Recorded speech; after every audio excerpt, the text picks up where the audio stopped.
قال اللہ تبارک و تعالی فی الکلام الکریم وَإِذْ قُلْنَا لِلْمَلَائِكَةِ اسْجُدُوا لِآدَمَ فَسَجَدُوا إِلَّا إِبْلِيسَ أَبَى وَاسْتَكْبَرَ وَكَانَ مِنَ الْكَافِرِينَ وقال اللہ تبارک و تعالی فی مقام آخر وَلَلْآخِرَةُ خَيْرٌ لَكَ مِنَ الْأُولَىٰ صدق اللہ العظیم۔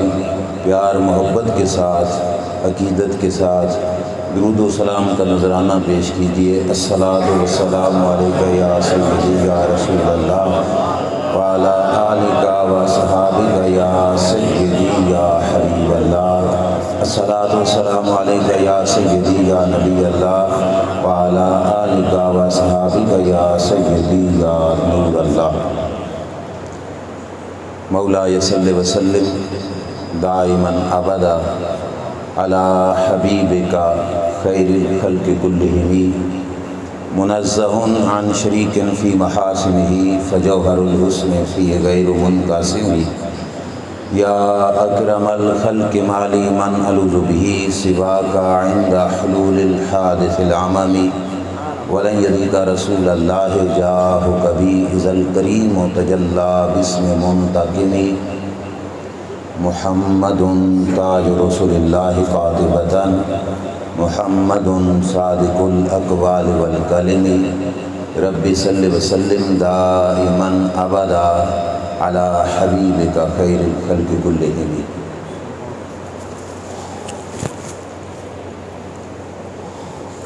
اللہ تبارک و تعالی جل جلالہ و عم نوالہ کی حمد و ثناء اور اس کے پیارے حبیب سید المرسلین خاتم النبیین امام الانبیاء حضرت محمد مصطفیٰ احمد مجتبیٰ صلی اللہ تعالی علیہ وآلہ وبارک وسلم کے دربار گہربار میں ہدیہ درود و سلام بصدد و احترام عرض کرنے کے بعد 49 ٹیل کی بزم علماء کے معزز علماء کرام، دیگر حاضرین، معزز سامعین، السلام علیکم ورحمۃ اللہ وبرکاتہ۔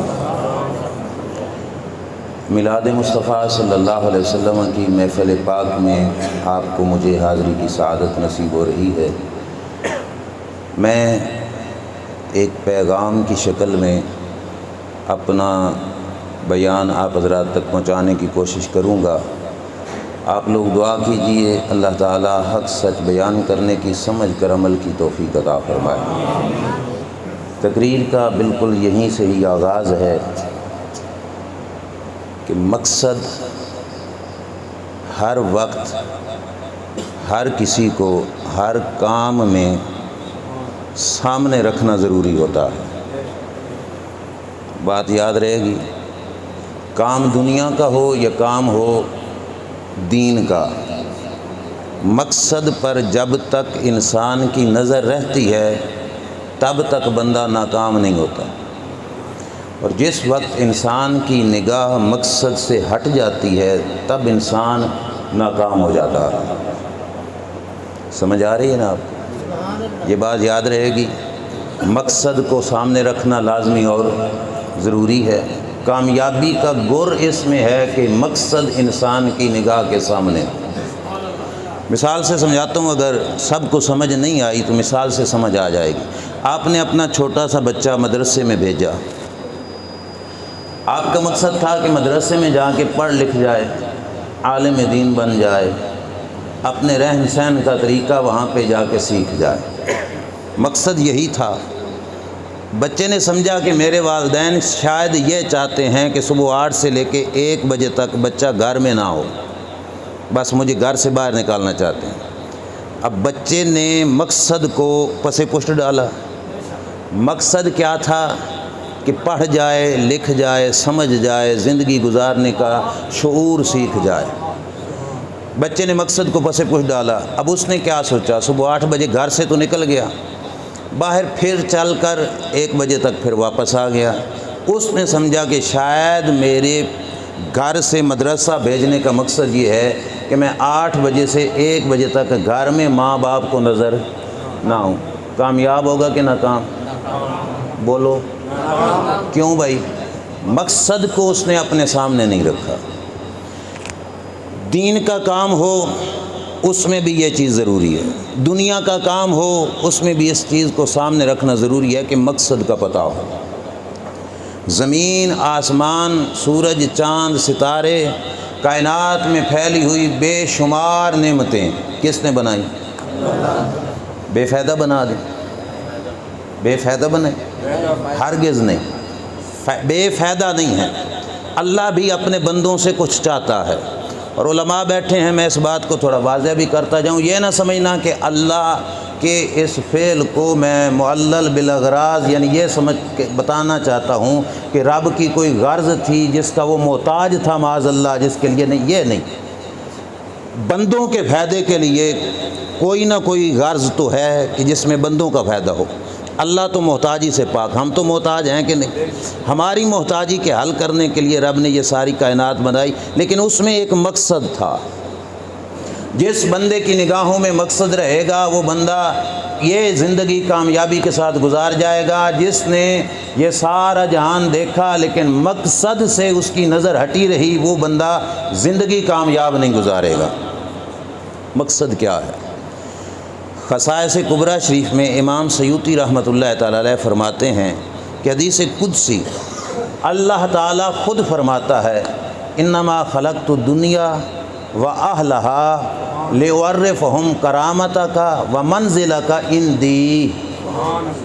اے محبوب، میں نے ساری دنیا بنائی اور دنیا والوں کو بنایا، ساری دنیا بنائی اور دنیا والوں کو بنایا، کیوں؟ لِيُعَرِّفَهُمْ كَرَامَتَكَ وَمَنْزِلَكَ عِنْدِي، تاکہ سارے جہان کو پتہ چل جائے کہ رب کا یہ یار رب کو محبوب کی طرح ہے۔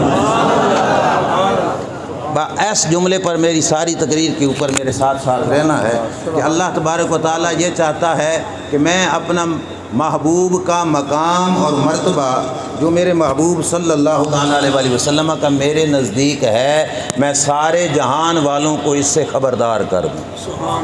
سمجھ آئی یہاں تک بات؟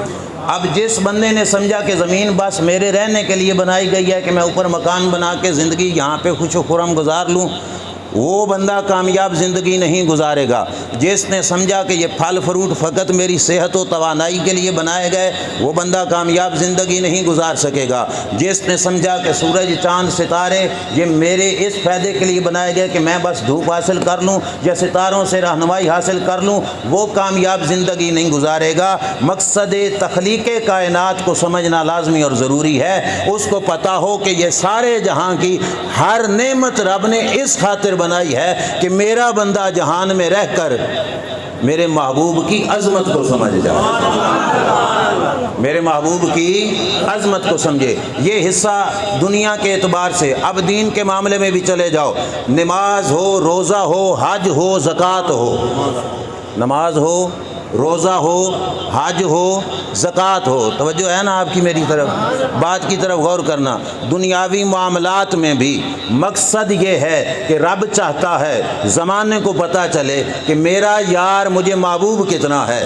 یہ تھا دنیاوی معاملات۔ اب ہیں دین کے معاملات۔ دین کے معاملات میں نماز ہو، روزہ ہو، حج ہو، زکوٰۃ ہو۔ رب کو حج سے مقصد طواف کوئی نہیں بھائی۔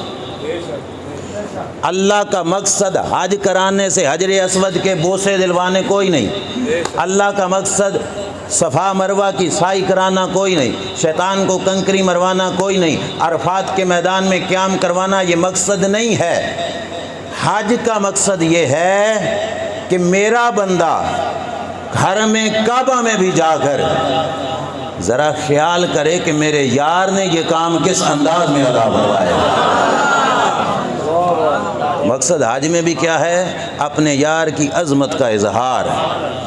روزے میں مقصد علماء کا مجمع ہے، میں ذمہ داری سے عرض کر رہا ہوں، روزے میں مقصد یہ کوئی نہیں کہ صبح سحری کے ٹائم سے لے کر افطاری کے ٹائم تک بندہ کھانے پینے اور نفسانی خواہشات کے پورے کرنے سے رکا رہے، یہ نہیں مقصد۔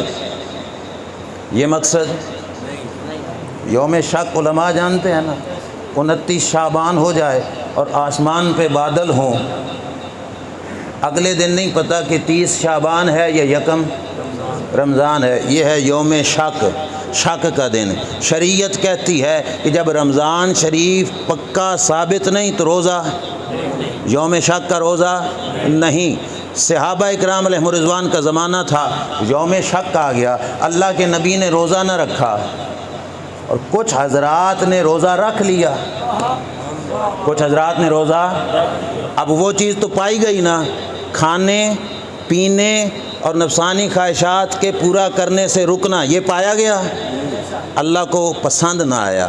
اللہ نے فرمایا لا تقدموا بین یدی اللہ ورسولہ، فرمایا خبردار تمہارا یہ روزہ قبول نہیں ہوگا، جیسے میرا یار چل رہا ہے ویسے چلو گے تو قبول ہوگا۔ روزے میں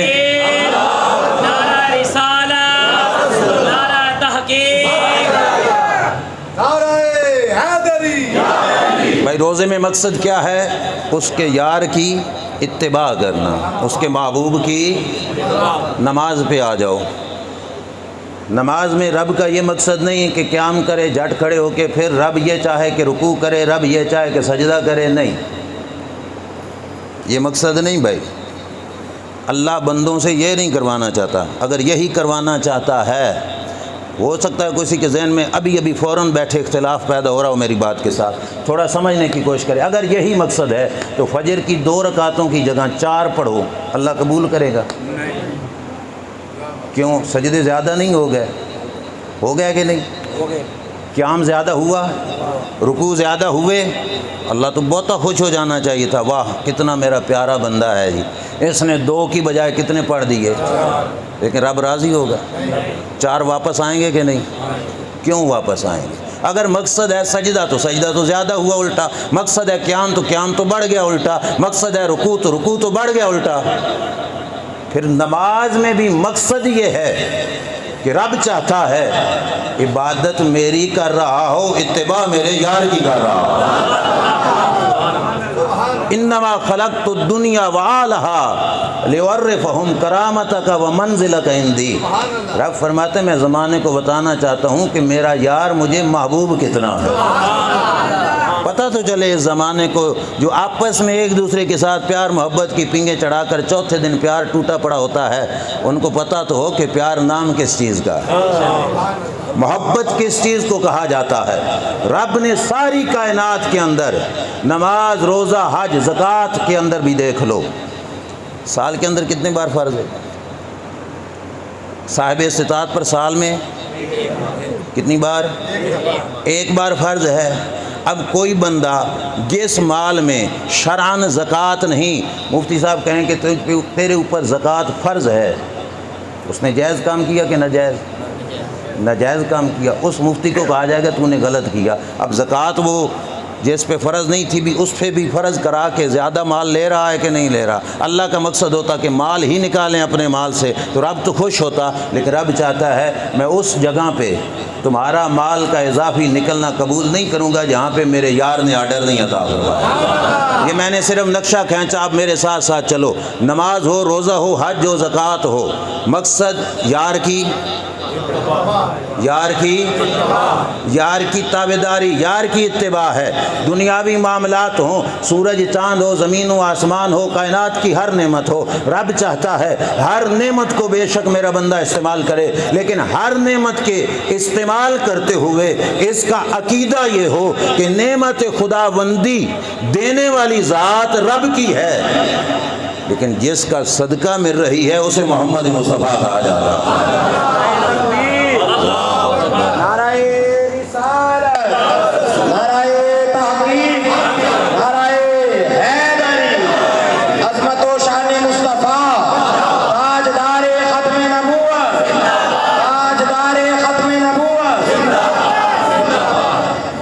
بات پلے پڑی آپ کی؟ کچھ سمجھ آئی؟ مقصد کیا ہے؟ یار کے چرچے کرنا، اپنے یار کی عظمتیں دکھانا، اپنے یار کی شانیں ساری کائنات میں اجاگر کرنا، یہی مقصد ہے رب کائنات جل وعلا شانہ کا اس ساری کائنات سے۔ اب اس اللہ کی منشا اور مرضی کے تحت ہم کامل طریقے سے چاہیں بھی تو اس کے یار کی شان کو سمجھ سکتے؟ زندگیاں لگا دیں، اس کی یار کی شان کو سمجھیں۔ میں آج کی گفتگو میں بس ایک نقشہ آپ کے سامنے رکھ کے جاؤں گا، جس سے آپ باہر بھی لوگوں کے سامنے اس چیز کا اظہار کرنا کہ جس نبی کا کلمہ پڑھتے ہو نا، رب کا شکر کرو، صف انبیاء میں بھی اس نبی جیسا نبی کوئی نہیں۔ تیرے میرے جیسے بندوں میں تو دور کی بات ہے، صف انبیاء میں بھی اس نبی کے جیسا میں دلیل سے ثابت کرتا ہوں، بس صرف چلنا آپ نے میرے ساتھ ساتھ ہے۔ رب نے کائنات کے اندر جتنی بھی چیزیں بنائیں ان کو 3 مرحلوں سے گزرنا پڑتا ہے۔ کتنے؟ ابتدا، عروج، پھر زوال۔ کتنے مرحلے؟ ابتدا، عروج اور زوال۔ بھئی شعر شور میں پڑھنے کوئی نہیں، کانوں کا چسکا پورا نہیں ہوگا، لیکن بات جو میں عرض کرنا چاہتا ہوں، مقصد میرا یہ ہے کہ آپ کے دل میں وہ بات بیٹھ جائے۔ یہ نہ ہو کہ محفل ختم ہو، سویرے کوئی پوچھے بھئی محفل میں گئے تھے جی، گئے تھے، پوچھے کیسے، مزہ آ گیا جی، ٹھیک ہے، کوئی پوچھے کیا سنایا تھے، ایک گل بھی پتہ نہ ہوئے، پھر فائدہ۔ اب ایک بات کوشش کرو ساری گفتگو یاد کرنا، میں اسی واسطے آرام سے آپ کو ساتھ لے کے چل رہا ہوں۔ کتنے مرحلے ہیں بھائی؟ ابتدا، عروج، زوال۔ ابتدا جس وقت اس چیز کو اولاً تخلیق کیا گیا، بنایا گیا، وہ تھا اس کا نقطہ ابتدا، اسے نقطہ آغاز کہہ لو، اس کو نقطہ افتتاح کہہ لو، اس کو نقطہ تخلیق کہہ لو، نقطہ انشاء کہہ لو، جو مرضی، یہ ہے اس کی ابتدا۔ ابتدا کے بعد کوئی بھی شے جو بنتی ہے اس کا عروج شروع ہو گیا۔ عروج جس چیز کا بھی شروع ہوا اس کو آگے 2 مرحلوں سے گزرنا پڑے گا، یا تو یہ عروج کسی نہ کسی مقام پہ آ کے رک جائے گا، اس سے آگے عروج کوئی نہیں، یا پھر ایک مقام پہ اخیر ہوگی، اس کے بعد زوال شروع ہو جائے گا۔ اتنی سمجھ آ گئی؟ مثال سے سمجھو، سورج صبح کے وقت نکلا مشرق سے، دھوپ ڈاڈی ہوندی اس لیے، بولو نہیں تھی، یہ تھی سورج کی اس دنیا میں ابتدا۔ آہستہ آہستہ سورج بلند ہونا شروع ہوا، یہ تھا سورج کا عروج۔ ہمارے سروں کے اوپر آ گیا دن کے 12 بجے، یہ ہے اس کے عروج کی انتہا۔ اب سورج کا عروج یہاں پہ رک نہیں جائے گا، اس عروج کے بعد پھر کیا شروع ہو جائے گا؟ زوال۔ آہستہ آہستہ روشنی کم حتیٰ کہ سورج ڈوب گیا۔ یہ سمجھ آ گئی بات؟ پہلی رات کا چاند نکلا تو کتنا سا تھا؟ بال کے برابر، ایسے ہی نا، چھوٹا سا تھا۔ یہ تھی چاند کی ابتدا۔ آہستہ آہستہ چاند 14 تاریخ آ گئی، چاند پورا کا پورا، یہ تھا چاند کا۔ آپ بھی بولیے علماء کو، تو میں سبق سنا رہا ہوں، ان کو پہلے بھی پتہ ہے، آپ بتائیں، یہ تھا چاند کا عروج فل مکمل۔ اب پھر کیا شروع ہو گیا؟ آہستہ آہستہ چاند گھٹنا شروع ہو گیا، پھر ایک وقت آیا چاند ڈوب گیا۔ ابتدا، عروج کے بعد، چلو باہر کی نہیں، اپنی ذات میں دیکھو، ہم پیدا ہوئے، بول سکتے تھے، چل سکتے تھے، کسی کے ساتھ لڑ سکتے تھے، وہ تھی ہماری ابتدا۔ آہستہ آہستہ عروج شروع ہوا، 30 35 40 سال تک کڑیل جوان ہو گیا، طاقتور، مضبوط، سارے اعضاء ٹھیک ٹھاک کام کرتے ہیں، یہ ہو گیا اس کا، بولو، عروج۔ اب اس عروج کے بعد کیا شروع ہو گیا؟ بڑھاپا آیا، آہستہ آہستہ جوانی ڈلتی گئی، کیا ہو گیا؟ زوال۔ یہاں تک سمجھ آ گئی؟ یہ 3 مثالیں دیں کہ جہاں پہ ابتدا کے بعد عروج کے بعد زوال۔ کچھ چیزیں ایسی ہوتی ہیں جن کے اندر ابتدا کے بعد عروج، بھائی گھبرا تو نہیں گئے؟ گلاس ایک جگہ سے دوسری جگہ جائے تو سارے ادھر نہ توجہ کریں، میں باقاعدہ ایک لائن بنا کے آپ کو سمجھانا چاہتا ہوں، توجہ میری طرف۔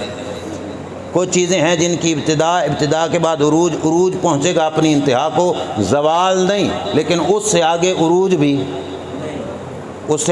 بھی کوئی نہیں۔ مثال کے طور پر آپ جتنے مسلمان بھائی ہمارے بیٹھے ہو، سارے کے سارے یہ نیت اور عہد کریں کہ ہم نے اللہ کی نافرمانی کرنی کوئی نہیں، ہر کام میں اللہ کی اطاعت کرنی ہے، ولی بن جائیں گے؟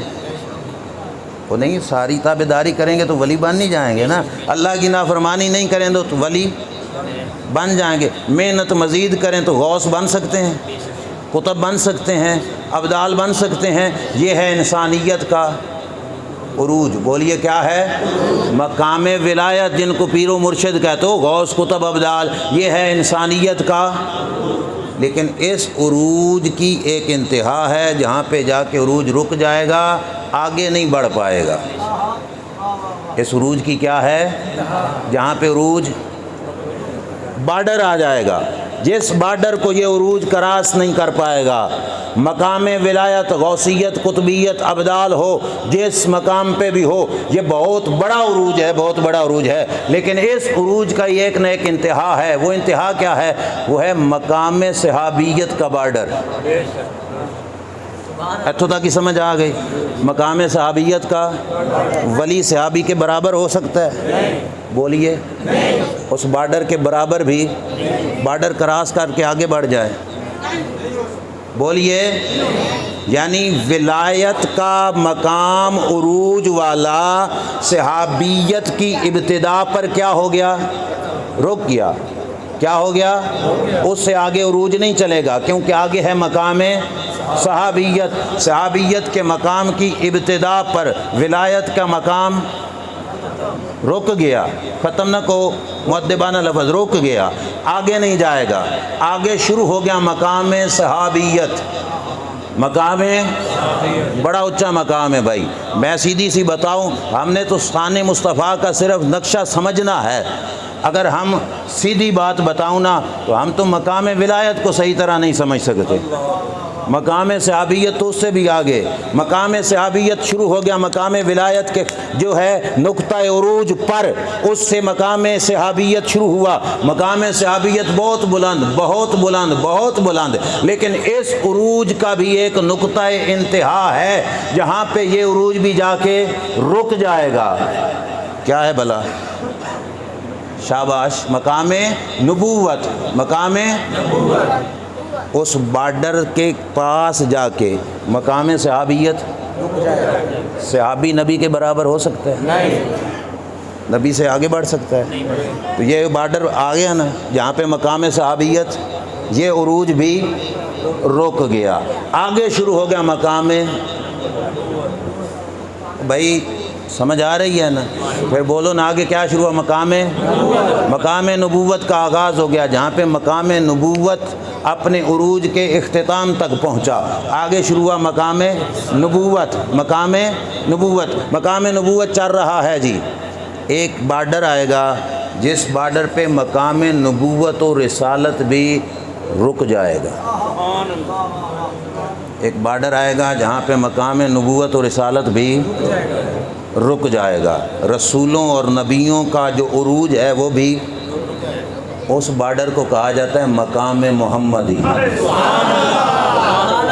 کون سا بارڈر ہے؟ مقام۔ اب سمجھو، جہاں پہ نبوت و رسالت کا عروج رکا، وہاں سے آغاز ہوا، نقطہ ابتدا ہوا، نقطہ آغاز ہوا مقام محمدی کا۔ مقام، بولیے مقام، بس نچوڑ نکلنے لگا ہے۔ کافی دیر آپ نے میرے ساتھ چل کے بات کو سمجھنے کی کوشش کی۔ کیا شروع ہو گیا آگے؟ مقام ابتدا کے بعد اس مقام محمدی کی ہوئی ابتدا ہوئی، تو اس کے بعد اس کا شروع ہو گیا عروج۔ اس کا شروع ہو گیا۔ مالک کائنات نے کہا ولل آخرۃ خیر لک من الاولی، محبوب تیرے نقطہ ابتدا کے بعد چلے گا تیرا عروج، چلے گا تیرا عروج۔ میں مسجد میں بیٹھا ہوں، رب کعبہ کی قسم اٹھا کے کہہ رہا ہوں، علماء کے بڑے مجمع میں کہہ رہا ہوں، ہر ابتدا کے بعد جس کو بھی عروج ملا، یا تو عروج ابتدا پہ پہنچ کے زوال کی طرف گیا، یا عروج انتہا پہ پہنچ کے رک گیا۔ رب کی قسم ہے، پوری کائنات میں ایک ہی ذات ہے جس کی ابتدا ہوئی، ابتدا کے بعد عروج شروع ہوا، عروج چلتا گیا، بلندی بڑھتی گئی، شان اور عظمت بلندیوں کی طرف چلتی گئی۔ یہ ہے مقام محمدی کا عروج، اور اس مقام محمدی کا اللہ کی قسم کوئی انتہا نہیں ہے۔ یہ مقام عروج قیامت تک بڑھتا جائے گا، بڑھتا جائے گا، بڑھتا جائے گا۔ قیامت آ جائے گی، کوئی بندہ نبی کریم علیہ السلام کے مقام عروج کو نہ گھٹا سکے گا نہ ختم کر سکے گا۔ اللہ محبوب کو شان بڑھا کر ہی عطا فرمائے۔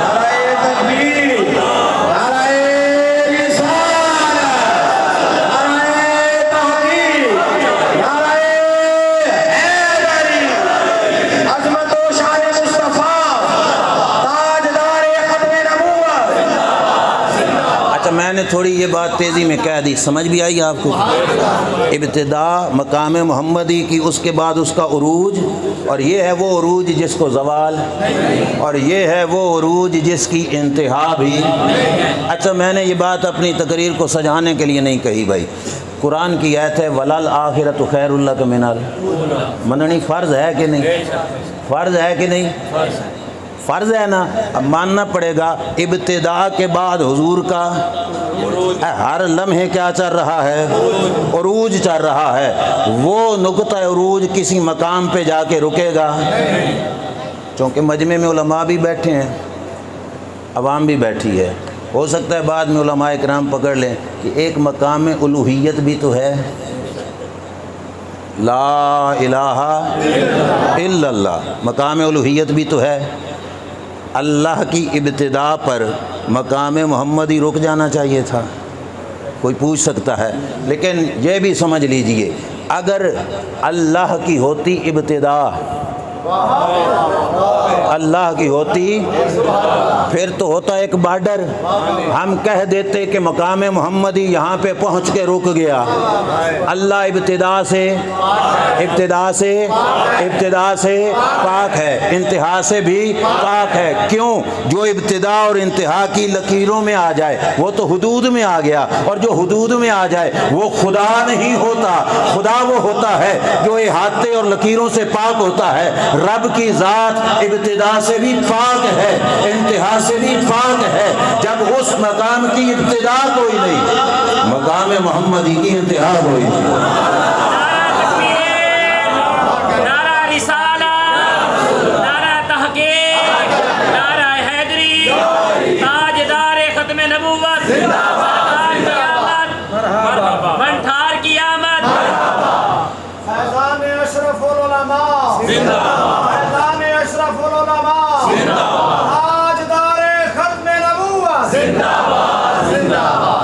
سمجھ بھی آئی کہ کوئی نہیں؟ مقام محمدی کے عروج کی کوئی انتہا، کوئی انتہا، کیوں؟ رب کی کوئی ابتدا۔ کوئی ملا کہہ سکتا ہے کہ فلاں سال رب بنا، معاذ اللہ، ابتدا سے پاک، انتہا سے بھی۔ میرے نبی کی ابتدا ہے، ابتدا والی جانب لکیر آ گئی تو خدا نہیں بنے، خدا انتہا کی طرف لکیر کوئی نہیں۔ انتہا کیوں کہ رب فرماتا ہے میں ہر لمحے اپنے یار کی شان کو، ہر لمحے یار کی شان کو بڑھا رہا ہوں۔ اب سمجھو کہ جب میں مسجد میں انٹر ہوا، اس کرسی پہ بیٹھا، اس وقت بھی سرکار کی ایک شان، 10-15 منٹ گزر گئے، اب اس کے بعد اب تک سرکار کی شان وہی یا بڑھ گئی؟ بڑھ گئی۔ کیوں کہ وَلَلْآخِرَةُ خَيْرٌ لَكَ مِنَ الْأُولَىٰ۔ ایت میں نے پڑھی، جب ایت سٹارٹ کی اس وقت حضور کی ایک شان، جب ختم ہوئی تو حضور کی شان، اور بولیے ایہی تو وجہ کہ جس نے بھی حقیقی معنوں میں بیٹھ کر ثنائے مصطفیٰ کرنے کی کوشش کی، اس نے ہار ہی مانی۔ کوئی نہیں سمجھ آئی؟ جس نے ثنائے مصطفیٰ کرنے کی کوشش کی حقیقی معنوں میں، اس نے آخر پہ جا کے یہی کہا میں ہار گیا، کیونکہ میں کامل طریقے سے اس کی شان بیان کر سکتا۔ وہ شیراز کا سادی ہو تو اس نے کہا لا یمکن الثناء کما کان حقہ بعد از خدا بزرگ توئی قصہ مختصر۔ یا رسول اللہ، سادی کیا کرے آپ کی شان بیان؟ آپ کی شان تو بیان ہو ہی نہیں سکتی، بس ایک جملہ ہے بعد از خدا بزرگ تو ہی قصہ مختصر۔ وہ خالق ہے اور مخلوق میں آپ کے پلے کا برابر کا کوئی ہے ہی، تو پھر ہم آپ کی شان کو بیان کر سکتے؟ اس کی وجہ یہ ہے تیری میری انتہا ہے، حضور کی انتہا اسی تے مک جانا۔ ان کے عروج نے ختم، جن کے عروج نے ختم نہیں ہونا ان کی شان وہ بیان کر سکتا ہے جس نے ختم ہو جانا۔ اور بولیے میرے شیخ کامل حضور شیخ الاسلام والمسلمین خواجہ خواجگاں خواجہ محمد قمر الدین سیالوی رحمۃ اللہ تعالی علیہ کا پسندیدہ شعر تھا، اکثر آپ تقریر میں پڑھا کرتے تھے، غالب ثنائے خواجہ بیزداں گذاشتیم کہ آن ذات پاک مرتبہ دان محمد آسر صلی اللہ علیہ وسلم۔ غالب بہت بڑا شاعر تھا، علامہ اقبال سے بھی اوپر درجے کا۔ غالب نے بھی نعتیں لکھیں، قصیدے لکھے، اللہ کے محبوب کی شانیں لکھیں، لکھتے لکھتے لکھتے غالب شاعر تھک گیا اور تھک ہار کے کہا غالب ثنائے خواجہ بیزداں گذاشتے۔ انہوں نے کہا غالب قلم چک لے، تیرے وس سے چی نہیں کہ تو حضور کی شان بیان کر۔ کیوں؟ غالب ثنائے خواجہ بیزداں گذاشت، چھڑ رب کے محبوب کی ثنا خوانی یہ اسی کو جچتی ہے جو اس کا خالق ہے۔ کیوں؟ ان کی عظمت کی انتہا کوئی نہیں، رب کی بھی انتہا کوئی نہیں۔ یار کی ثنا کرے تو وہی کر سکتا ہے، تو میں ثنا خوانی کر سکتے؟ بریلی کی تاجدار نے لکھنا شروع کیا، کمال لکھا، صحیح بات ہے، کمال لکھا، سب سے اعلیٰ اولا، سب سے بالا والا، خلق سے اولیاء، اولیاء سے رسول، سب رسولوں سے اعلیٰ۔ پر جس وقت فاضل بریلوی کا قلم اٹھا تو شان، بولو بھول گئی گال، اور زیادہ شان ہے، جو لکھ چکے تھے اس سے بھی شان اور زیادہ بڑھ گئی۔ اب فاضل بریلوی رحمۃ اللہ تعالی علیہ نے لکھا وہ کمال حسن حضور ہے کہ گمان نقص جہاں نہیں، یہی پھول خار سے دور ہے، یہی شمع ہے کہ بھائی ایک ایک شعر بھی تولنے سے تول نہیں سکتا، لیکن بات تھی مقام محمدی کی، قلم فاضل بریلوی کا اٹھا، شان اور بڑھ گئی، شان اور بڑھ گئی۔ فاضل بریلوی رحمۃ اللہ تعالی علیہ نے لکھا اللہ کی سر تابہ قدم شان ہے یہ، جنسا نہیں انسان وہ انسان ہے یہ، ارے قرآن تو بتاتا ہے ایمان انہیں، ایمان یہ کہتا ہے میری شان ہے یہ۔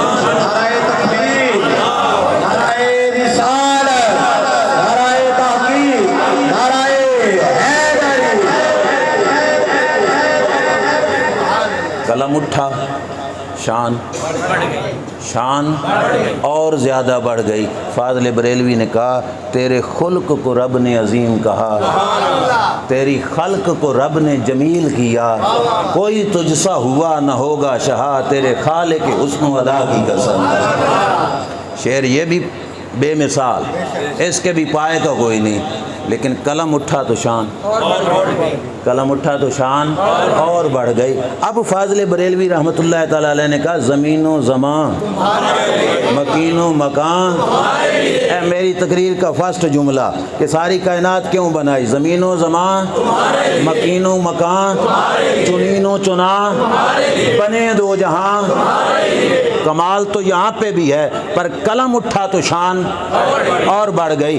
بڑا امام تھا، بہت بڑا امام ہے، کشتہ اس کے مصطفیٰ ہے، 105 علوم پہ عبور رکھنے والی علم کی دنیا کا کوہ ہمالیہ ہے امام احمد رضا رحمت اللہ تعالی علیہ، 1000 سے زائد کتابیں لکھنے والا علم کا سمندر احمد رضا، میرے محبوب صلی اللہ علیہ وسلم کے عشق کا کشتہ، اس کا نام ہے احمد رضا رحمت اللہ تعالی علیہ۔ لیکن بات تھی میرے محبوب صلی اللہ علیہ وسلم کی عظمت کی، آخر کار احمد رضا بھی تھک گئے، احمد رضا نے بھی ہار مان لی، مقام محمدی کی عظمتوں میں چکر کاٹتے کاٹتے امام احمد رضا رحمت اللہ تعالی علیہ کہنے لگے سرور کہوں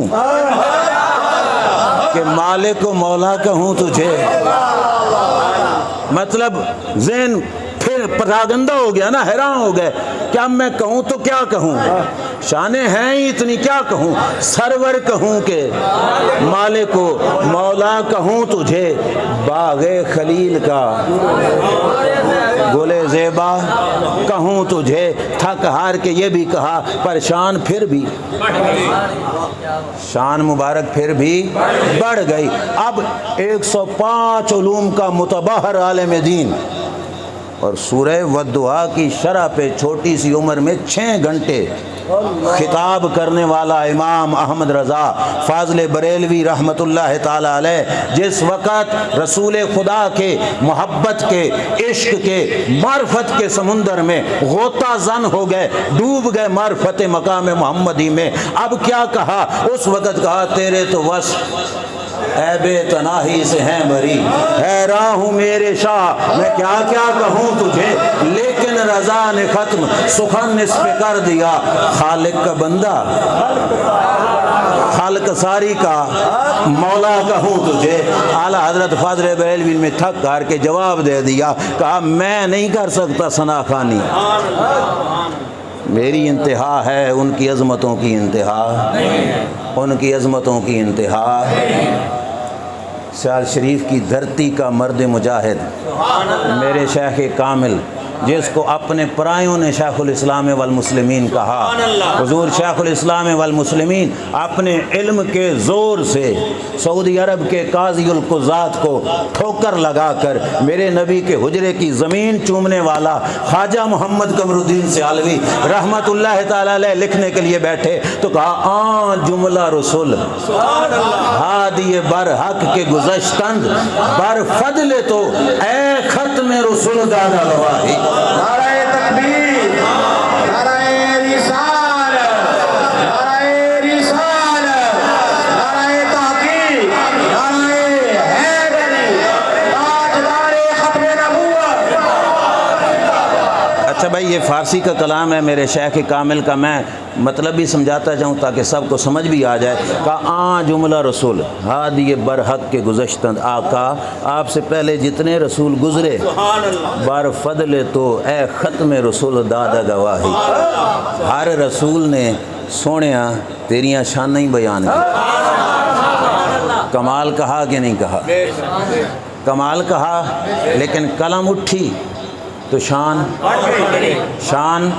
بڑھ گئی۔ پھر کہا یا احسنو یا اجملو یا اکملو یا اکرم واللہ بے اخلاق کا فی الملا یباہی۔ حضور شیخ الاسلام والمسلمین نے یہ کہا، یہ علم کا سمندر یہ انہی کو پتہ ہے جو ان کے صحبت میں بیٹھے۔ ہمارے استاد محترم حضور اشرف العلماء غزالی زماں راضی دوران علامہ محمد اشرف سیالوی رحمۃ اللہ تعالی علیہ فرمایا کرتے تھے کہ مجھے خواب میں آ کر حضور شیخ الاسلام دودھ کے پیالے پلایا کرتے تھے، جن کے خواب کے دودھ کے پیالوں کی مثال بنتا ہے اشرف العلماء، اس شیخ الاسلام والمسلمین کا مقام و مرتبہ کیا ہوگا؟ حضور شیخ الاسلام والمسلمین خواجہ خواجگاں خواجہ قمر الدین سیالوی نے کہا یا احسنو اے سب سے زیادہ سونے، یا اجملو اس کا معنی بھی یہی سب سے زیادہ جمیل، یا اکملو اے کامل ترین ہستی، یا اکرم اے سب سے عزتوں والی ذات، واللہ بے اخلاق کا فی الملا یباہی، رب عرش پر فرشتوں کی جرمٹ میں محبوب تیرے کردار پر فخر فرماتا۔ کمال تو یہ بھی تھا، پر قلم اٹھی شان بڑھ گئی۔ حضور شیخ الاسلام والمسلمین نے کہا ز آفاق پریدی و ز افلاق گزشتی، درجات کا فی السدرۃ غیر المتناہی۔ زمین سے پرواز کی آقا اور آسمانوں سے آگے نکل گئے، بلکہ سدرۃ المنتہا کو بھی پیچھے چھوڑا۔ وجہ یہ ہے کہ آپ کے مرتبے کی انتہائی کوئی، جو بات میں نے عرض کی وہ بزرگوں سے ہی لی۔ حضور شیخ الاسلام بھی کہتے ہیں سدرہ سے آگے گئے کیونکہ آپ کے مرتبے کی بھی انتہا کوئی نہیں، اور آخر پہ جا کے شیخ الاسلام والمسلمین کا قلم بھی تھک گیا۔ وہ خود بڑے لیکن جن کی شان وہ تو سب سے بڑے نا، مقام محمدی کی بات تھی نا، تو مقام محمدی کے سامنے جواب دے کے کیا کہا؟ کہا در خلق و در خلق توئی نیر اعظم، در خلق و در خلق توئی نیر اعظم لا تدرک اوصاف کا لم تدرک ماہی. ہائے ہائے کیا کہا، دار خلق و دار خلق تو ہی نیر اعظم. آقا آپ کی صورت کو دیکھیں تو آپ جیسا پھر بھی کوئی نہیں نظر آتا، آپ کی سیرت کو دیکھیں تو آپ جیسا پھر بھی نظر کوئی نہیں آتا. دار خلق و دار خلق تو ہی نیر اعظم. بہت بڑے ستارے ہو. لا تدرک اوصاف کا، اے میرے اعلیٰ موضوعی، لا تدرک اوصاف کا، آپ کی شان احاطے میں آ ہی نہیں سکتی. جواب دے گئے کہ نہیں؟ لا تدرک اوصاف کا، آپ کی شان احاطے میں آ سکتی. لام تدرک ماہی، اور آپ کو تو کوئی پہچان ہی نہیں سکتا کہ آپ کو اللہ نے کیا سے کیا شان عطا کی. پھر تاجدار گورلا فاتح قادیان سیدنا پیر مہر علی شاہ صاحب رحمۃ اللہ تعالی علیہ نے لکھنا شروع کیا تو کہا مکھ چند بدر شاہ شانی ہے، متھے چمک دی لاٹ، آگے کالی زلف تے اکھ مستانی ہے، محمور اکھیاں ہیں. سبحان اللہ، ما اجمل کا، ما احسن کا، ما اکمل کا. قلم اٹھی، شان بڑھ گئی. مرزا قادیانی کو ناکوں چنے چبوانے والا متبہر عالم دین. جب مقام محمدی کی بات آئی تو کہا کتھے مہر علی، کتھے تیری ثنا، کتھے مہر علی، کتھے مہر علی. گستاخ اکھیاں کتھے جاڑی. مطلب جواب دے گئے کہ مہر علی بھی آپ کی شان کا ما حق ہو بیان کر سکتا کہ مہر علی کی ہے انتہا، مقام محمدی کی انتہا نہیں ہے. چلو ذوق کے فیلڈ سے تھوڑا چکر لگا لیا، اب واپس پلٹو، اصل مضمون پہ واپس آ جاؤ. اللہ نے ابتدا کے بعد بخشا عروج، اس عروج کی کوئی انتہا. اور سیدھی بات کہوں، ہم تو ان کی ابتدا کو بھی نہیں سمجھ سکتے. میں تو دور کی بات ہے، صفِ صحابہ میں افضل البشر بعد الانبیاء ابو بکر صدیق بھی حقیقت محمدیہ کو کما حق ہو سمجھ سکتے کہ رب نے ان کو کتنی عظمتوں سے نوازا. ان کی ابتدا کی ایک جھلک نشر الطیب سے پڑھنے لگا ہوں. حضرت جابر نے پوچھا تھا نا یا رسول اللہ صلی اللہ علیہ وسلم، مشہور روایت میں ایک اور رنگ میں پیش کرنے لگا ہوں، یا رسول اللہ یہ بتائیے سب سے پہلے رب نے کس شے کو بنایا؟ آپ کو پتہ ہے جواب کیا فرمایا سرکار نے؟ یا جابرو ان اللہ تعالی خلق قبل الاشیاء نور نبی کا من نوری. اے جابر، ہر شے سے پہلے اللہ نے تیرے نبی کے نور کو پیدا فرمایا. اب آپ ذہن تھوڑا میرے ساتھ حاضر رکھیں، شعروں کی دنیا سے نکل آئے، تھوڑا سا میرے ساتھ اب مزید چلنا ہے، غور کرو. ہر چیز سے پہلے، ہر چیز سے مطلب ابھی کچھ بھی نہیں تھا کہ رب نے نور مصطفیٰ کو بنایا. اور لفظوں میں سمجھ لو، یا خدا تھا یا نور مصطفیٰ، بس اور کچھ ہے نہیں. میں یہ بات کہہ کے عرض کرتا ہوں، جد شے ہے بھی کوئی نہیں، ان کو سمجھ کون سکے؟ نہیں سمجھ آئی. جب حضور پیدا ہو گئے، نور مصطفیٰ کی تخلیق تو ہو گئی، اس وقت کوئی شے جب شے ہے ہی کوئی نہیں، ان کی ابتدا کو کون سمجھ پائے گا؟ کوئی ہوتا تو سمجھتا نا، زاویے لگاتا کہ کیا ہیں کیا نہیں. جب تھا ہی کوئی نہیں، نہ فرشتہ تھا، نہ آدم تھا، نہ ظاہر تھا خدا پہلے، بنا ساری خدائی سے محمد مصطفیٰ صلی اللہ تعالی علیہ وآلہ وسلم. نعرہ رسالت، نعرہ رسالت، نعرہ تحقیق، نعرہ حیدر علی، عظمت و شان مصطفیٰ. اچھا جی، توجہ میری طرف. سب سے پہلے کس کو بنایا؟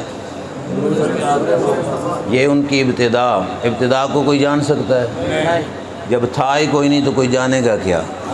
جن کی ابتدا بے مثال ہے، ان کے عروج کو کون سمجھ پائے گا؟ اور میرے استاد محترم حضور اشرف العلماء شیخ الحدیث و تفسیر علامہ محمد اشرف سیالوی رحمۃ اللہ علیہ فرماتے ہیں کہ یہ روایت میں نے ایک جگہ پہ بیان کی نا کہ رب نے ہر شے سے پہلے نور مصطفیٰ کو بنایا۔ ایک ملا نے سوال کر دیا، اس نے کہا نہیں بھائی، ترمذی شریف میں روایت ہے کہ رب کے محبوب فرماتے ہیں سب سے پہلے رب نے قلم کو پیدا فرمایا۔ کس کو پیدا فرمایا؟ بھائی توجہ میری طرف رکھنا، سب سے پہلے کس کو بنایا؟ حدیث وہ بھی صحیح، حدیث یہ بھی۔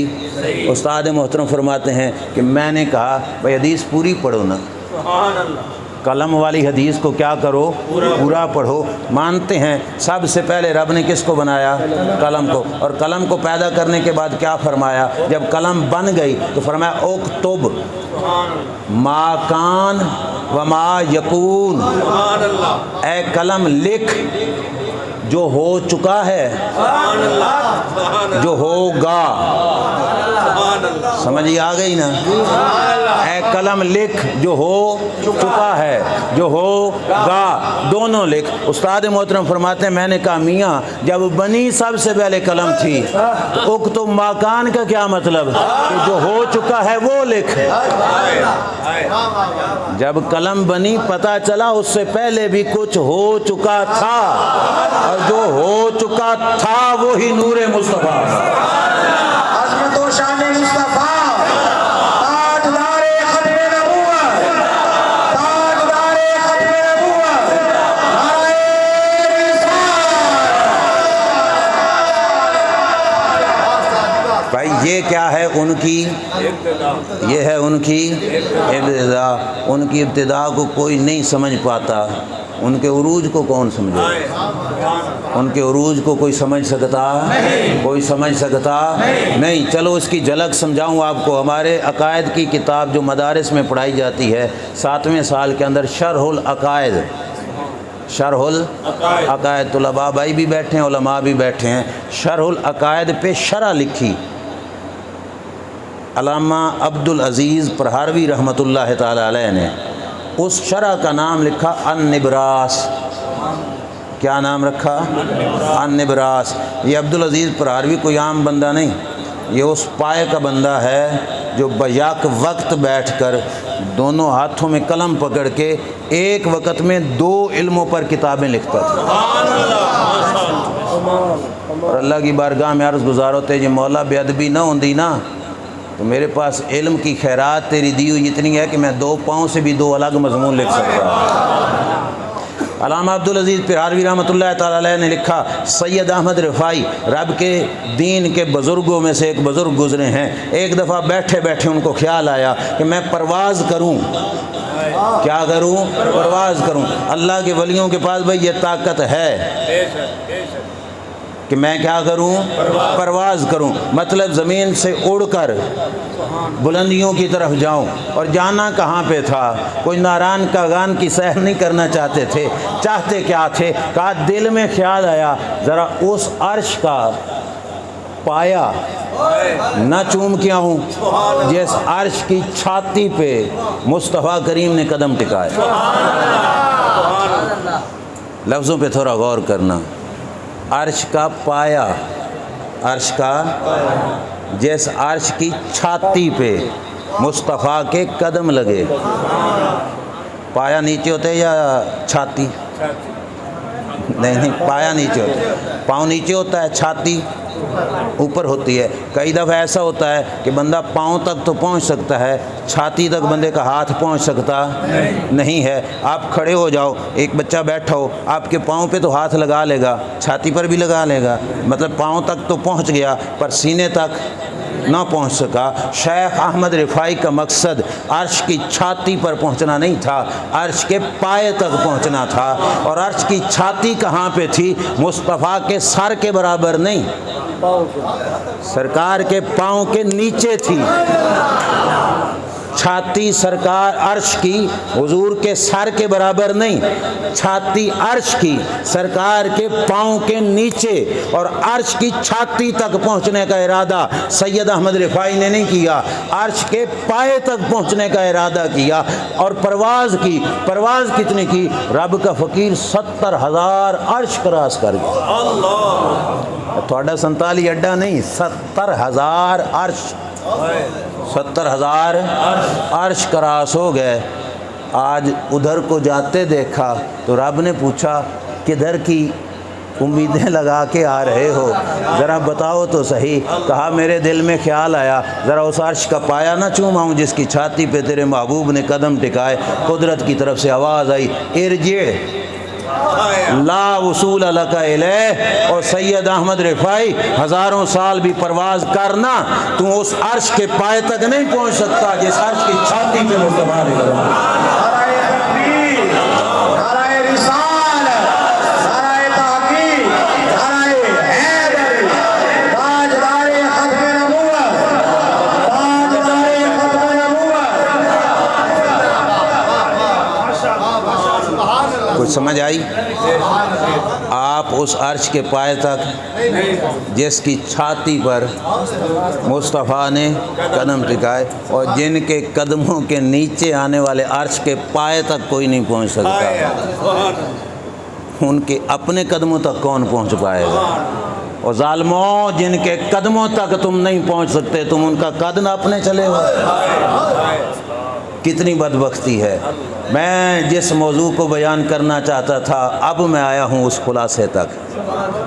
ہماری دنیا کے اندر رسوائی، ذلت، ہماری پریشانیاں، ہمارے دکھ کا سبب یہ ہے کہ ہم نے مقام محمدی کو ترکڑی پہ تولنا شروع کیا۔ سچی بات ہے، صرف اور صرف دکھ کی بات ہے۔ ہائے وائے سے کام نہیں چلے گا، ہمیں اپنے آپ کو کچھ نہ کچھ بدلنا پڑے گا۔ سچی بات ہے، جن کے صدقے سے ہمیں مقدر کا رزق ملتا ہے ان کی عظمتوں کو ترازو پہ تولنا شروع کیا۔ میں نے 2 آیتیں پڑھی تھیں اپنے خطبے کے اندر، اور دوسری آیت تھی حضرت آدم کی تخلیق کے موقع پر رب نے فرشتوں سے کہا تھا وَإِذْ قُلْنَا لِلْمَلَائِكَةِ اسْجُدُوا لِآدَمَ فَسَجَدُوا إِلَّا إِبْلِيسَ۔ رب نے کہا تھا فرشتوں سجدہ کرو تے ساریاں کیتا، ایک نہیں کیتا۔ ایک نے سجدہ کس کو سجدہ نہیں کیا؟ آدم علیہ السلام۔ رب کو نہیں، رب کے سجدے کا انکاری نہیں بنا، آدم علیہ السلام کو سجدہ کرنا تھا، اور آدم علیہ السلام کو بھی سجدہ عبادت نہیں کرنا تھا، سجدہ تعظیم کرنا تھا۔ کیا کرنا تھا؟ سجدہ نبی کی تعظیم سے اس نے کیا کیا؟ انکار کر۔ اللہ فرماتا ہے ابا واستکبر، صرف انکار نہیں کیتا، اس نے اپنی بڑائی کا بھی اظہار کیا۔ کیا کہا؟ انا خیر منہ، میں ان سے بہتر ہوں۔ بھائی ادھر ادھر توجہ نہیں کرنی، توجہ میری طرف۔ اس نے کیا کہا؟ میں ان سے عبادت گزار تھا کہ نہیں؟ اور بولیے قرب خداوندی میں رہنے والا تھا کہ نہیں؟ فرشتوں کا استاد تھا کہ نہیں؟ چلو استاد میں اختلاف، تو ملائکہ کی جماعت میں تو رہنے والا تھا کہ نہیں تھا؟ لیکن بے ادبی کر بیٹھا کس کی؟ حضرت 2 مرتبہ نام اس لیے پوچھا تھا آپ کو یاد رہے کہ بے ادبی آدم کا یہ وبال ہے، توہین محمدی کا کتنا وبال ہے۔ کس کی توہین کی؟ کس کی؟ آدم علیہ السلام کی توہین کر بیٹھا۔ کتنی توہین کی؟ گالی نہیں بکی، کوئی بےہودہ لفظ گالی والا نہیں کہا، یہ کہا کہ میں ان سے تے بظاہر جو فلسفی آج کل انٹرنیٹ پہ بیٹھ کے دین سمجھانے کے درپے ہوتے ہیں، دلیل کے اعتبار سے دیکھو تو بظاہر تو دلیل اس نے دلیل ہی دی تھی۔ کیا کہا تھا؟ میں آگ سے یہ حقیقت تھی یہی کہ نہیں؟ شیطان کس سے بنا تھا؟ آدم۔ شیطان آدم، اور اس نے کہا آگ مٹی سے افضل، تو میں بھی آدم سے۔ اللہ کو یہ بات پسند ہے، اللہ نے عبادتیں ساری دھدکار دیں، استادیاں ساری بھی دھدکار دیں، سرداریاں ساری بھی دھدکار دیں۔ رب نے فرمایا فخرج فإنک رجیم، فرمایا دفع ہو جا، آج کے بعد تم میری بارگاہ کا مردود کہلائے گا۔ وَإِنَّ عَلَيْكَ لَعْنَتِي إِلَىٰ يَوْمِ الدِّينِ، فرمایا قیامت تک تیرے اوپر لعنت پڑتی رہے گی۔ غلطی کیا تھی؟ توہین آدم علیہ السلام، توہین مفسر شہیر حکیم الامت مفتی احمد یار خان نعیمی رحمۃ اللہ تعالیٰ علیہ نے یہاں پہ بڑی پیاری بات کی. انہوں نے کہا جب رب نے کائنات بنائی نا تو کائنات کا آغاز بھی نبی کی تعظیم سے کرایا. کل جب کائنات ختم ہوگی تو رب کائنات کا اختتام بھی نبوت کی تعظیم سے کرائے. اختتام میں نے شاید پچھلے سال آپ کو سنایا تھا کہ جس وقت ساری مخلوق مل جل کے میرے نبی کے دربار میں حاضر ہوگی بروز قیامت، وہ نبی کی تعظیم اختتام پہ بھی، نبی کی تعظیم آغاز پہ بھی. پر نبی کی تعظیم کا منکر بنا، گستاخ بنا تو کیا بن گیا؟ ابا واستکبر وکان من علامہ اظہر سلطانی صاحب کا فتویٰ نہیں، 49 ٹیل کی بزم علماء کا یہ فتویٰ نہیں تھا، نہ میرا فتویٰ ہے، یہ پیغام خداوندی ہے. رب العزت نے فرمایا کہ کیا ہے وہ؟ ڈرنا تو نہیں نا، قرآن اب پڑھ رہے ہیں ہم، کون سی فرقہ وریت کر رہے ہیں؟ قرآن ہے نا. کیا ہے وہ؟ اونچا بولو، کیا ہے وہ؟ توہین کس کی؟ اور آدم کون ہے؟ مقتدی ہیں محمد مصطفیٰ کے، مقتدی ہیں محمد مصطفیٰ صلی اللہ علیہ وسلم کے. اب میں اس بات سے جو بات نکالنا چاہتا تھا اس تک پہنچ گیا. شیطان دربار خداوندی سے دھتکارا گیا، دربار خداوندی سے وجہ کیا تھی؟ توہین آدم، توہین آدم علیہ السلام کی وجہ سے ادھر سے دھتکارا گیا. اب ایک مسئلہ آپ بتاؤ، ساری تقریر آپ نے مجھ سے سنی، قیامت تک جتنی برائیاں ہو رہی ہیں کس کا کردار ہے؟ بھائی بھائی کو قتل کر رہا ہے، شیطانی کم ہے؟ بولو، شیطان دی طرف ہو رہا گرے. اولاد ماں باپ کی بے ادبی کر رہی ہے، بولیے. مسجدوں میں دھماکے ہوئے، مزارات اولیاء پہ دھماکے ہوئے، کس نے کرائے؟ بولتے جاؤ، ڈرنا نہیں ہے. کس نے کرائے؟ یہ ساری بے امنی، سارا فساد، جدید بولی میں کہوں تو ساری دہشت گردی کس کی طرف سے؟ کس کی طرف سے؟ شیطان کی طرف سے. تو شیطان کیوں بنا؟ آدم کی توہین کی وجہ سے. اب یہ نہ سمجھنا کہ توہین رسول خدا صلی اللہ علیہ وسلم ہو تو مسجد کے 4 ملا کیوں جذباتی ہو جاتے ہیں. لوگ تھڑوں پہ بیٹھ کے، اپنے دفتروں میں بیٹھ کے، گلیوں میں بیٹھ کے یہ جا کے باتیں کرتے ہیں. ملا جذباتی ہو گئے. ملا کیوں جذباتی ہوئے؟ وجہ کیا ہے؟ اور ملا کو اپنا دشمن نہ سمجھ. ملا زمانے کے فساد کو ختم کرنا چاہتا ہے. جس نے ایک آدم کی توہین کی تھی، قیامت تک کا ہر فساد کرنے والا وہ شیطان ہے جو محمد مصطفیٰ کی توہین کرے، جو حضور کی توہین کرے. کائنات کا سب سے بڑا فسادی وہ ہے، کائنات کا سب سے بڑا فسادی جس نے آدم کی توہین کی. نص قرآن سے ثابت کہ سب سے بڑا فسادی وہ، اور جو آدم کے امام کی توہین کرے. ہم بلا وجہ نہیں چیختے چلاتے بھائی، یہ درد ہے امت کی بھلائی کا. اور یہ صرف میرے سینے میں نہیں، اے بزم علماء کے سینے میں نہیں، 49 ٹیل کے علماء اور سنی غیور کے سینے کی بات نہیں ہے، کہ ہر مومن کا سینہ چھلکتا ہے. اور وجہ اس کی یہی ہے، بد امنی نہیں مقصد، نہ فرقہ واریت مقصد ہے. اگر کوئی غور سے سمجھے تو اس کا مقصد ہی امن ہے. اس کا مقصد کیا ہے؟ امن ہے. ایسے لوگ جب عرشوں پہ بیٹھ کر آدم کی توہین کرتے ہیں تو قیامت تک کے فساد کا موجب بن جاتے ہیں. تو جب فرشوں پہ بیٹھ کے محمد مصطفیٰ کی توہین کرتے ہیں، اب بلا وجہ نہ سمجھو پٹرول مہنگا ہو رہا ہے، بلا وجہ نہ سمجھو آٹا مہنگا ہو رہا ہے، بلا وجہ نہ سمجھو کہ فلاں چیز بجلی مہنگی ہو رہی ہے. ہرگز نہیں. علامہ اقبال نے کہا تھا سبب اس کا کچھ اور ہے جسے تو خود سمجھتا ہے. زوال بندہ مومن کا بے زری سے نہیں.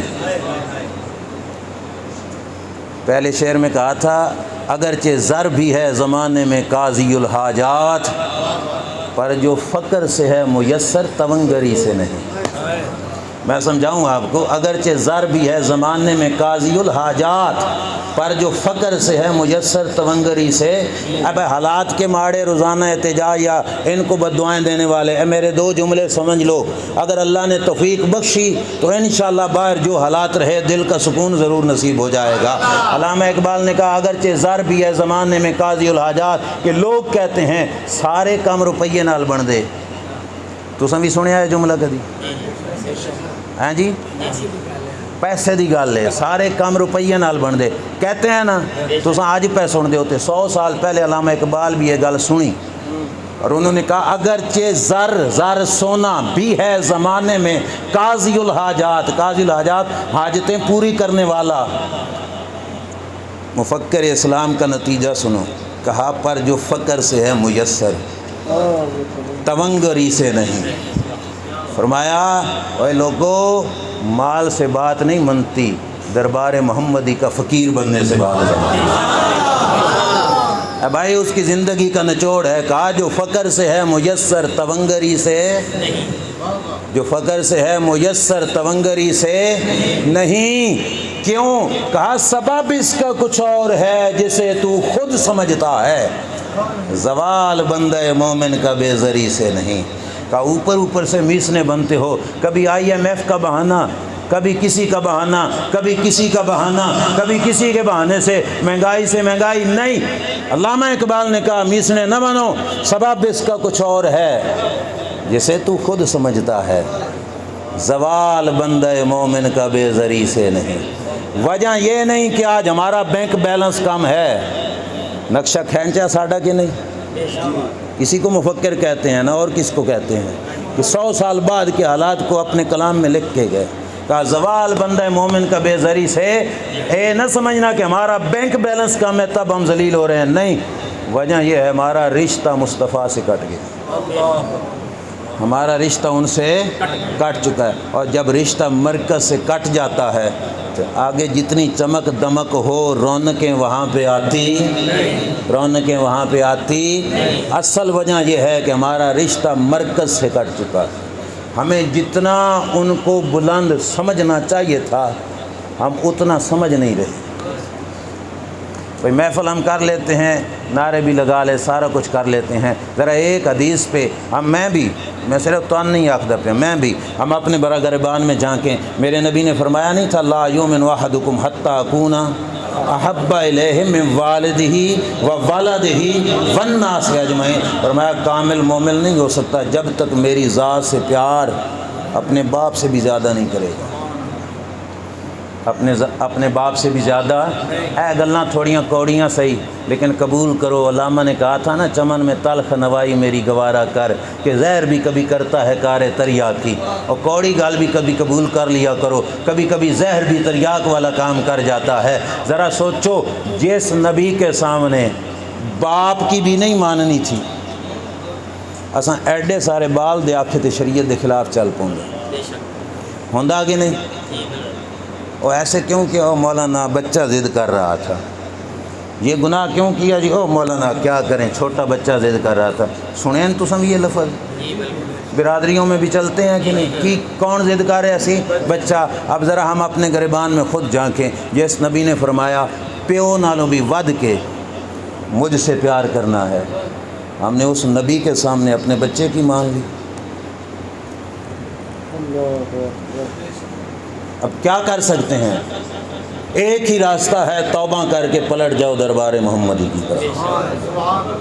سچی بات ہے، آج سے لو لگا لو پیارے آقا صلی اللہ علیہ وسلم کی ذات اقدس کی طرف، اور علماء سے پوچھ لیجئے، ہم تو خود ناقص لوگ ہیں، جس نے وفا کے ارادے سے ایک قدم بڑھایا، رب کے رسول بڑے مہربان ہیں، ان کی رحمت دوڑ کے اسے سینے سے لگا دی۔ آج تو نیت کر لو نا بھائی، ہم رسول خدا صلی اللہ علیہ وسلم کے سامنے کسی کی بھی سب کو بعد میں سمجھنا ہے، رسول خدا کو پہلے سمجھنا۔ جن کے مرتبے کے ساتھ انبیاء کا مرتبہ رل نہیں سکتا، اتنا عظیم پیغمبر رب نے ہمیں عطا فرمایا، اور ہم بے قدری کتنی معاذ اللہ کر رہے ہیں۔ غیروں کو تو انہوں نے تو کرنی ہی گستاخیاں ہیں. ہم اپنے گریبان میں جھانکیں کہ ہم کیا کر رہے ہیں. اس رسول خدا صلی اللہ علیہ وسلم کے آرڈر کے سامنے ہماری برادری ناراض ہو رہی ہو تو ہم کہتے ہیں مولانا برادری کا مسئلہ ہے، اب کہاں جائیں. تو برادری مقدم ہو گئی. حضور تو چھوڑ دو ان برادریوں کو، چھوڑ دو ان رشتہ داریوں کو. اللہ کی قسم جب ضرورت پڑنی ہے تو انہوں نے کوئی کام نہیں آنا، بروز قیامت رب کے یار نے کام آنا. ہے تو شعر لیکن ہے بڑا پیارا کہ نہ رشتے ضروری نے نہ یار ضروری نے، دن حشر دے بخشش لئی سرکار ضروری نے. دن حشر دے بخشش لئی اینا جو کس سے بھی کام نہیں آنا. سچی بات ہے، کام آنا ہے تو پیارے مصطفیٰ کریم علیہ السلام نے کام. تو پھر تعلق ان کے ساتھ مضبوط سے مضبوط تر کیجئے نا. یہ نہ ہو کہ کل قیامت کے دن ہم سے پوچھا گیا رسول خدا کی عزت پہ حملہ ہوا، انہیں زبان سے بھی کچھ بولا کہ نہیں، تو ہماری ہسٹری میں یہ لکھا پڑا ہو کہ ہم تو احتجاج کرنے والوں کے خلاف بھی بیٹھ کے باتیں کرتے رہے. کیا منہ دکھائیں گے رسول خدا؟ اور کچھ نہیں تو کم از کم اپنے دل میں تو برائی کو برائی سمجھو. سمجھ آ رہی ہے نا؟ گناہ کو کیا سمجھو؟ گناہ سمجھو، تاکہ یہ چہرہ لے کے کل مصطفیٰ کے دربار میں تو حاضر ہو سکے. یہ تعلق، یہ رشتہ جو کائنات ساری بنائی گئی، جب ہم اس مقصد سے روگردانی کر لیں گے پھر ہمارا جینا بھی فضول، ہمارا اس دنیا میں رہنا بھی فضول. اور اگر اس مقصد کو اپنے سامنے رکھ کر ہم نے ساری زندگی گزاری پھر زندگی بھی بے مثال بن جائے گی، اور رب کی قسم موت بھی بے مثال بن جائے گی. اللہ موت بھی بے مثال دیتا ہے، لیکن کب؟ جب دربار مصطفیٰ صلی اللہ علیہ وسلم کے ساتھ وفاداری کرنی ہے. یہ محفل پاک میں مجھے کہا کسی نے نہیں، لیکن میرا اپنا یہ ذوق اور محبت کا پیغام ہے. ہر بندہ دل ہی دل میں یہ ارادہ کرے کہ ہمیں برادری سے بھی پہلے کون ضروری ہیں؟ کون ضروری ہیں؟ صلی اللہ علیہ وسلم. اولاد سے بھی پہلے کون ضروری ہیں؟ صلی اللہ تعالیٰ علیہ وآلہ وسلم. جب بھی زندگی میں کوئی موقع بن جائے خوش نصیبی سمجھ کر بھئی چلو موقع بن جو گیا نا، آج ان کو بھلا ٹھکراؤں اور حضور سے محبت کا اظہار کروں. سرکار اللہ جی کتنی رکھتے ہیں. ایک بات سنا لوں، ایک گل سنا لیں مانا، ٹھیک ہے؟ محبت سے سننا، کیونکہ باقی باتیں میں نے حدیثیں وغیرہ یہ پرانے زمانے کی بیان کی. کوئی کہتے ہیں مولانا یہ دور تو گزر گیا. میں قریب کے زمانے کی بات کرنے لگا ہوں، تقریباً 7-8 سال پرانی بات ہے. ہمارے دوست ہیں، عزیز ہیں، جامعہ حجویریہ داتا صاحب مدرسہ لاہور، وہاں کے فاضل تھے. انہوں نے درس نظامی وہاں پہ مکمل کیا. میں مسجد میں قسمیہ کہہ رہا ہوں، بالکل سچی بات کہہ رہا ہوں. ان کی شادی کا موقع ہے. حضرت ہمارے قریب ایک علاقہ ہے چوہا شریف، جانتے ہوگے. وہاں پہ بڑا رواج ہے کہ وہ اکثر عطا اللہ کو بلا کے اپنے شادیاں وغیرہ پہ 40-40 لاکھ اڑا دیتے ہیں. مقابلے بازی میں 30-30 لاکھ اڑا دیے. شادیاں مطلب اس رنگ میں کرتے ہیں. اس مولانا کی شادی کا موقع آیا نا تو اس نے کہا بھئی میں نے شادی پہ اس کو نہیں بلانا، میں نے ذکر رسول کی محفل سے جاؤں. اب 50-60 سال پرانی بات نہیں، وہ بندہ بھی زندہ ہے، میں ملاقات کرا سکتا ہوں. اس نے کہا میں نے ذکر رسول کی محفل کرانی ہے. اب پورے علاقے میں رواج وہ تھا کہ اس کو بلائیں اور زیادہ سے زیادہ روپیہ اڑا کے اپنی مالیت کا لوگوں کے سامنے چرچا کریں، غرور ظاہر کریں. اس نے کہا میں نے نہیں اس کو بلانا، میں نے پروگرام ذکر رسول کا کرنا ہے. میرا بیان تھا اور مولانا انور قریشی صاحب جانتے ہو نا، پنڈ دادن خان والے، ان کا بیان. 2 بیان تھے. اور مزے کی بات یہ ہے کہ باقی جہاں پہ محفلوں پہ جائیں لوگ کہتے ہیں وہ فلانے نو کچھ نہیں آکھنا تو فلانے نو کچھ نہیں. اس بندے نے ہمیں خود کہا رسم و رواج کے خلاف تقریر کرنی ہے، رسم و رواج کے خلاف تقریر کرنی ہے. ہم چلے گئے، محفل اس نے رکھ دی. اس نے مجھے خود بتایا اس کا سکا ماموں تھا، سکا ماموں، اس کی والدہ کا بھائی، سکا ماموں. اس نے کہا بیٹے اگر اس طریقے سے تیری شادی ہوئی تو اونج نہ ہوئی جی میں لوکی کر دے، ہمارا تو پورے علاقے میں ناک کٹ جائے گا کہ ان کے پاس تھا ہی کچھ نہیں. اس نے کہا ماموں جان شادی اسی طریقے سے کرنی. ڈٹ گیا نوجوان. اس نے کہا شادی اسی طریقے سے کرنی، ذکر رسول کی محفل ہو گئی. بھائی قسمیہ بات ہے. اس کے مامے نے کہا اگر شادی تیری ایسی ہوگی تو میں تیری شادی پہ نہیں آؤں گا. سکے ماموں نے کہا میں تیری شادی پہ نہیں آؤں گا. اس نے آگے سے کہا ماموں جان ساتھ بسم اللہ نہ آؤ. ٹھیک ہے، میں تیرا بھانجا بعد میں ہوں، رسول کریم کا امتی پہلے ہوں۔ 7-8 سال پرانی بات ہے بھائی، میں کوئی 50 سالہ دور کی بات نہیں کر رہا۔ اس نے کہا جاؤ بے شک نہ ہو، بھانجا تو آڈا پچھے ہاں، رسول خدا کا امتی محفل تے شادی تو ہو کے ہی رہے گی۔ ماموں اس کی شادی پہ نہیں آیا، میں خود گیا تھا، اس کا ماموں اس کی شادی پہ نہیں آیا، اس نے شادی کی، محفلیں کی، اور محفل سے پہلے اس نے اٹھ کے کہا تھا اے جڑیاں باجیاں نیندراں، اس نے کہا ہم نے کسی سے کچھ بھی نہیں لینا، اور ناراضگی وجہ نہیں ہے، وجہ یہ ہے کہ ہم نے اس سلسلے کو ختم کرنا ہے، ہم نے کسی سے کچھ نہیں لینا، تو جو کچھ لے کے آئے ہو اگر بہتا شوق ہے نا جیب سے نکالنے کا، وہ محفل میں علماء، قراء، نعت خوانوں کی خدمت کرو۔ سبحان اللہ۔ اس نے کہا ادھر ہی خرچ کر دو۔ محفل ختم ہوئی، صرف چاول ولیمے پر لنگر کے طور پہ اس نے پیش کیے، محفل کے اختتام پر ہم خود وہاں پہ تھے، ہر جانے والا بندہ واہ واہ کر کے جا رہا تھا، کمال کا ولیمہ ہوا۔ سبحان اللہ۔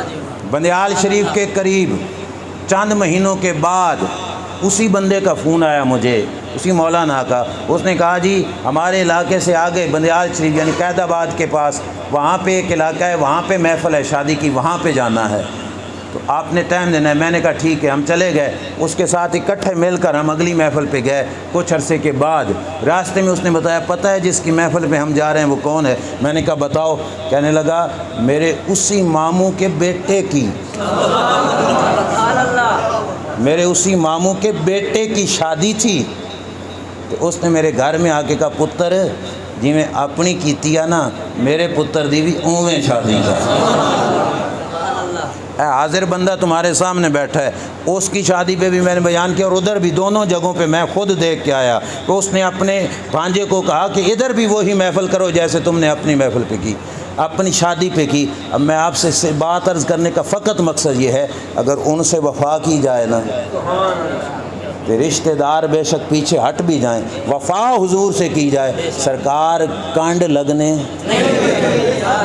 سرکار عزتیں ضرور دیتے، بس ان کی خاطر اگر 4 جی آج ناراض بھی ہو گئے نا، کل رب 4 کی جگہ پہ 40 دے دے گا، سمجھ لگ گئی؟ یہ 40 ناراض ہو گئے تو رب 40 کی جگہ 400 دے دے، بس یہ یقین اور ایمان رکھ کے کہ ہماری زندگی ان کی خاطر، ہماری موت بھی ان کی خاطر، یہ جہاں بنا بھی ان کی خاطر، یہ دن اور رات بنائی رب نے تو ان کی خاطر، سب کچھ بنایا تو ان کی خاطر۔